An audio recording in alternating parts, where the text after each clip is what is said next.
আসসালামু আলাইকুম, কেমন আছেন সবাই? দিনা রান্নাঘরের সবাইকে স্বাগত। আজকে আমি আপনাদের একটা জিনিস দেখাবো। আমার তৈরি কিছু গায়ে হলুদের ডেকোরেশন, ফলের ডেকোরেশন। আসলে বিষয় হয়েছে কি, আমি আমার এই কেকটা ডেলিভারি করতে গিয়েছিলাম। তো ওখানে যে দেখলাম যে গায়ে হলুদের যে আয়োজন, ওখানে ফলগুলো কেউ ডেকোরেশন করতে পারছে না।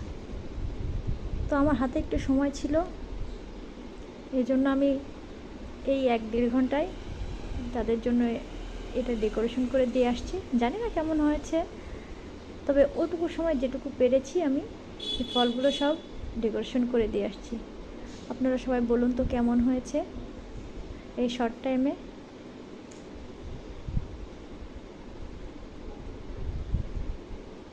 আমার কাছে যদি আরও কিছু সময় থাকতো তাহলে আমি অবশ্যই আরও ভালো কিছু করে দিয়ে আসতে পারতাম, কিন্তু আসলে সময় শর্টের কারণে ওভাবে হয়ে ওঠেনি। সামনে ওদের কাছে যেটুকু ফল ছিল ওটুকু দিয়ে আমি এটা করে দিয়ে আসছি এগুলা। তো সবাই ভালো থাকবেন। আসসালামু আলাইকুম।